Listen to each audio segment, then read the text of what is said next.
গর্ভের অনাগত বাচ্চাটি ছেলে নাকি মেয়ে তা জানার যতগুলো পরীক্ষা আছে তার মধ্যে সবচেয়ে জনপ্রিয় পরীক্ষা হচ্ছে বেকিং সোডা দিয়ে পরীক্ষা, লবণ দিয়ে পরীক্ষা এবং চিনি দিয়ে পরীক্ষা। আমাদের দেশে যদিও এই পরীক্ষাগুলো ততটা পপুলার নয় বা মানুষ ততটা চেনে না, তবে ওয়েস্টার্ন বিভিন্ন কান্ট্রিগুলোতে লবণ, চিনি ও বেকিং সোডা দিয়ে গর্ভের বাচ্চার লিঙ্গর পরীক্ষার ব্যাপারটি বেশ জনপ্রিয়। আমরা সাধারণত আমাদের শারীরিক লক্ষণগুলোর মাধ্যমে গর্ভের বাচ্চা ছেলে নাকি মেয়ে তা বোঝার চেষ্টা করে থাকি। তবে আপনি চাইলে বেকিং সোডা, লবণ ও চিনি দিয়েও এই পরীক্ষা ঘরে বসেই করতে পারবেন। তো কিভাবে এই পরীক্ষাগুলো সঠিক নিয়মে করতে হয় এবং এ থেকে আসা তথ্যের মাধ্যমে কিভাবে আপনি বুঝবেন আপনার গর্ভের সন্তানটি ছেলে নাকি মেয়ে তা আজকের ভিডিওতে জানানো হয়েছে। 3টি পরীক্ষা বিষয়ে কথা বলা হবে: বেকিং সোডা, লবণ এবং চিনি। আর এই পরীক্ষাগুলো থেকে আসা ফলাফল কি আসলে সত্য হয় কিনা, আপনি কত মাসের প্রেগনেন্ট হলে এই পরীক্ষাগুলো করে দেখতে পারবেন, সবকিছু ভিডিওতে পূর্ণ ধারণা পেয়ে যাবেন। তাই সঠিকভাবে বেকিং সোডা, লবণ এবং চিনির সাহায্যে কিভাবে এই পরীক্ষাটি করবেন জানতে পুরো ভিডিওটি জুড়ে আমার সাথে থাকুন। Hello মামিজ, daddy's and all my lovely viewers, সকলের কাছে অনুরোধ থাকবে আপনারা যারা আজকে এই চ্যানেলে নতুন তারা অবশ্যই মা ও শিশুর স্বাস্থ্য বিষয়ক এমনই উপকারী ভিডিওগুলো পেতে চ্যানেলটি সাবস্ক্রাইব করে পাশে থাকা বেল আইকনটি ক্লিক করে অল নোটিফিকেশনে ক্লিক করে দেবেন। এতে করে আমি ভিডিও আপলোড করার সাথে নোটিফিকেশন আপনাদের কাছেই পৌঁছে যাবে। চলুন এবারে মূল ভিডিওতে যাওয়া যাক। প্রথমত বলি, আপনি কত মাসের প্রেগনেন্ট হলে এই পরীক্ষাটি করতে পারেন। আপনার গর্ভের সন্তানটি ছেলে নাকি মেয়ে তা তার ভ্রূণ অবস্থায় নির্ধারিত হয়ে যায় এবং 3 মাস থেকেই তার লিঙ্গ তৈরি হতে শুরু করে। আর আপনি যদি গর্ভাবস্থার 3য় মাসে পৌঁছে গিয়ে থাকেন তাহলে এই পরীক্ষাটির মাধ্যমে আপনি বুঝতে পারবেন যে গর্ভের সন্তানটি ছেলে নাকি মেয়ে। তবে পরীক্ষাটি করার বিশেষ কিছু নিয়ম আছে, সেই নিয়মাবলীগুলো অবশ্যই ভালোভাবে ফলো করতে হবে, অন্যথায় আপনি সঠিক রেজাল্ট পেতে পারবেন না। আমাদের দেশে আল্ট্রাসাউন্ডের মাধ্যমে গর্ভের সন্তানের লিঙ্গ যাচাই করা একটি অপরাধ। তো আপনি যদি এই পদ্ধতির মাধ্যমে যেতে না চেয়ে শারীরিক লক্ষণ অথবা ইউরিন টেস্ট করে তার মধ্যে বেকিং সোডা মিশ্রিত করে পরীক্ষাটি করতে চান তাহলে আমাদের পুরো ভিডিওটি কন্টিনিউ করবেন।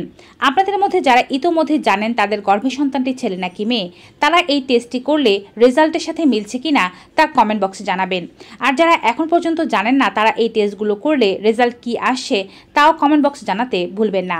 তো চলুন কথা না বাড়িয়ে এবার মূল ভিডিওতে জাম্প করি। প্রথমে বলবো বেকিং সোডা দিয়ে টেস্ট করার কথা। অনেকে আবার বেকিং সোডা ও বেকিং পাউডারকে একেবারেই গুলিয়ে ফেলেন। বেকিং সোডার জায়গায় যদি আপনি ভুল করে বেকিং পাউডার ব্যবহার করেন তাহলে কিন্তু আপনি রেজাল্ট কখনোই পাবেন না। মাথায় রাখতে হবে আপনাকে ব্যবহার করতে হবে বেকিং সোডা। আর বেকিং সোডা পাওয়া খুব বেশি কঠিন ব্যাপার নয়, বাজারে গিয়ে বেকিং সোডা বললেই আপনাকে দিয়ে দেবে। আবার লিকুইড ফর্মে যে সোডা পাওয়া যায় তা নিলেই কিন্তু চলবে না, সোডা নিতে হবে পাউডার ফর্মে যে সোডা পাওয়া যায় সেই সোডা। এবারে এই সোডা নিয়ে এসে ঘরে রেখে দিন। এই পরীক্ষাটি আপনি যখন খুশি তখন চাইলে কিন্তু করতে পারবেন না, এর একটি সঠিক সময় ও নিয়মাবলী রয়েছে।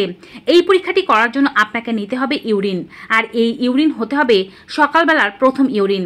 আপনি যদি সকালবেলার প্রথম ইউরিন ব্যবহার করতে পারেন এতে আপনার হরমোনগুলো এবং বিটা এইচসিজি হরমোন সবকিছুই অধিক মাত্রায় থাকে, যার ফলে টেস্টটি করলে সঠিক রেজাল্ট পাওয়ার সম্ভাবনা অনেক বেশি বেড়ে যায়। সকালবেলার প্রথম ইউরিন নেওয়ার পরে অনেকে একটি ভুল করে থাকেন, যেই ভুলটির কারণে কিন্তু রেজাল্ট সঠিকভাবে আসে না। আমি আপনাদেরকে প্রত্যেকটি বিষয় পুঙ্খানুপুঙ্খভাবে বুঝিয়ে দেওয়ার চেষ্টা করছি যেন কোনোভাবেই রেজাল্ট ভুল না আসে। যারা 3 মাসে এই পরীক্ষাটি করছেন তারা যদি সঠিকভাবে ফলাফল না পান তাহলে 4র্থ 5ম মাসে করতে পারেন, কারণ দিন যত আগাবে আপনার শরীরে ছেলে কিংবা মেয়ে হরমোনের ব্যাপারগুলো তত বেশি স্পষ্ট হবে এবং রেজাল্ট ততটাই বেশি ভালো পাবে। তাই 8-9 মাসের গর্ভবতীরা আরও ভালো রেজাল্ট আশা করতে পারেন। এই পরীক্ষাটি করার জন্য যে ইউরিনটি আপনি নেবেন সেটি যে পাত্রে সংগ্রহ করবেন তার মধ্যে কোনোরূপ জল, সাবান বা মেডিসিন এরকম কোনো কিছুই থাকতে পারবে না। সেই কন্টেনারটি হতে হবে একেবারে ফ্রেশ, এবং যদি এটি ধুয়ে পরিষ্কার করে রাখতে হয় তাহলে আপনাকে অন্ততপক্ষে আগের রাতেই ধুয়ে পরিষ্কার করে রাখতে হবে। ইউরিন নেওয়ার পরে এর মধ্যে যেন কোনোরূপ জল না পড়ে সেই বিষয়টিও খেয়াল রাখতে হবে। এবং এখানে যে ইউরিনটি আপনি নিলেন সেটি দীর্ঘ সময় পর পরীক্ষা করলে চলবে না, ঘন্টা খানেকের মধ্যে পরীক্ষা করে ফেলতে হবে, যার ফলে আপনি সহজে সঠিক রেজাল্ট পেতে পারবেন। এই পরীক্ষাটি করার জন্য আপনি একটি পাত্রের মধ্যে ইউরিনগুলো সম্পূর্ণ নিয়ে নিন। খুব কম ইউরিন হলে কিন্তু চলবে না, একটি গ্লাসের অন্ততপক্ষে অর্ধেক গ্লাস পরিমাণ ইউরিন হতে হবে। আর সাথে নিয়ে নিন বেকিং সোডা। আপনি যে পাত্র এবং যে চামচটি ব্যবহার করবেন পরবর্তীতে কিন্তু তা আর অন্য কোনো কাজে ব্যবহার করবেন না, ধুয়ে পরিষ্কার করে রেখে দেবেন, যেহেতু আপনি এটি ইউরিনের কাজে ব্যবহার করছেন। এখানে দুটো পাত্র আছে এবং দুটো পাত্রের মধ্যে ইউরিন নেওয়া হয়েছে। একটি পাত্রের মধ্যে 2 চা চামচ পরিমাণ বেকিং সোডা দিয়ে দেওয়া হলো, অন্য একটি পাত্রের মধ্যেও 2 চা চামচ পরিমাণ বেকিং সোডা দিয়ে দেওয়া হলো। তারপরে হালকাভাবে গুলিয়ে নিতে হবে, খুব বেশি করে নয়। তারপরে আপনাকে অপেক্ষা করতে হবে 5 মিনিট পর্যন্ত। আপনি সর্বোচ্চ 5 মিনিট পর্যন্ত অপেক্ষা করবেন। অপেক্ষা করার পর আপনি কাপগুলোতে বা গ্লাসগুলোতে ভালো করে তাকিয়ে দেখুন এর মধ্যে কোনোরূপ ফেনা বা ঝাঁঝের সৃষ্টি হয়েছে কিনা।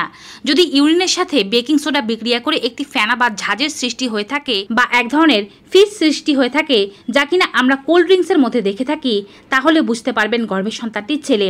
আর যদি ইউরিন কোনোরূপ পরিবর্তন না হয়, এর মধ্যে কোনোরূপ ঝাঁঝালো পদার্থ বা ফেনার সৃষ্টি না হয় বা হয়ে থাকলেও খুব হালকা পরিমাণে হয়ে থাকে, তাহলে আপনি বুঝে নিতে পারেন যে আপনার গর্ভের সন্তানটি কন্যা।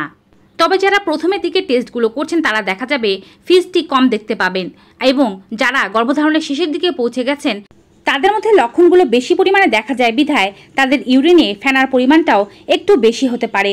তবে এই পরীক্ষাটি করার জন্য কখনোই 5 মিনিটের বেশি অপেক্ষা করবেন না। এই তো গেল বেকিং সোডা দিয়ে গর্ভের সন্তানের লিঙ্গ জানার ব্যাপারটি। এবারে বলছি কিভাবে আপনি গর্ভের সন্তানের লিঙ্গ জানবেন লবণের সাহায্যে। লবণ এবং আপনার ইউরিন বিক্রিয়া করেও একটি আলাদা ধরনের পরীক্ষার প্রমাণ দিয়ে থাকে। আপনার ইউরিনের মধ্যে ছেলে সন্তানের জেন্ডারের কারণে এক ধরনের হরমোন চলে আসে, আবার মেয়ে সন্তানের জেন্ডারের কারণেও এক ধরনের আলাদা হরমোন চলে আসে, বা আপনি নিজেও মেয়ে সন্তানের যে হরমোনটি আছে তা আপনার সাথে মিলে গিয়ে দেখা যায় ইউরিনে কোনোরূপ পরিবর্তন না আসতে পারে। তবে গর্ভের সন্তানটি ছেলে হলে মহিলাদের শরীরের হরমোনগুলো একটু আলাদাভাবেই প্রকাশ পায়। তো চলুন জেনে নেই এবারে কিভাবে লবণ দিয়ে এই পরীক্ষাটি করবেন। ঠিক আগের পদ্ধতি ব্যবহার করেই লবণ লাগবে 2 চা চামচ পরিমাণ, এর চেয়ে বেশি পরিমাণে লবণ দেবেন না। আর সকালবেলার প্রথম ইউরিনটি নিয়ে নিন। ইউরিনটি নিয়ে নেওয়ার পরে তার মধ্যে আপনি 2 চা চামচ পরিমাণ লবণ মিশ্রিত করে দিন। লবণ খুব বেশি গুলিয়ে একেবারে পুরোপুরিভাবে মিশ্রিত করলে চলবে না, হালকা মিশ্রিত করতে হবে। এবারে কিছুক্ষণ পর্যন্ত অপেক্ষা করতে থাকুন। দেখুন নিজেদের এক ধরনের ঝাঁঝ বা বুদবুদ উঠছে কিনা এবং উপরে হালকা একটি ফ্যানার আবরণের মতো বা স্বরের মতো পড়েছে কিনা। যদি এমনটি হয়ে থাকে তাহলে আপনার গর্ভের সন্তানটি ছেলে। আর যদি কোনো বুদবুদ না উঠে থাকে এবং উপরে হালকা বা ফ্যানার একটা আবরণ খুবই অস্পষ্ট থেকে থাকে বা একেবারেই না থেকে থাকে, তাহলে আপনার গর্ভের সন্তানটি মেয়ে। চিনি দিয়ে পরীক্ষা করার ব্যাপারটিও ঠিক একই রকম। 2 চা চামচ পরিমাণ চিনি সকালের প্রথম ইউরিনের মধ্যে মিশ্রিত করতে হবে। যদি ইউরিনের রং হালকা পরিবর্তন হয়ে ঝাঁঝের মতো সৃষ্টি হয় এবং উপরে একটি ফ্যানার মতো সৃষ্টি হয় বা হালকা একটি স্বরের মতো পড়ে, তাহলে গর্ভের বাচ্চাটি ছেলে। আর যদি কোনোরূপ পরিবর্তন না হয় বা স্বরটি খুবই হালকা থাকে একেবারে না বোঝা যাওয়ার মতো এবং রঙে কোনোরূপ পরিবর্তন না আসে, তাহলে গর্ভের বাচ্চাটি মেয়ে।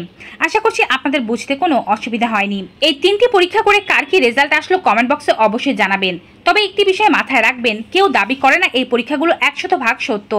কারো কারো ক্ষেত্রে দেখা গেছে মিলে গিয়েছে, তবে অধিকাংশ ক্ষেত্রেই মিলে যায়। খুব রেয়ার কেসে এগুলো মিলে না। তাই 100% সত্য ভেবে কষ্ট পাওয়ারও কোনো কিছু নেই বা খুব বেশি আনন্দ হওয়ারও কোনো কিছু নেই।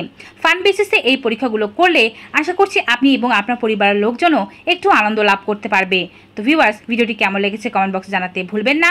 ভিডিওটি ভালো ও উপকারী মনে হয়ে থাকলে অবশ্যই বেশি মাত্রায় like, comment, share and subscribe. দেখা হবে নতুন একটি ভিডিওতে নতুন কিছু উপকারী তথ্য নিয়ে। Till then goodbye and take care.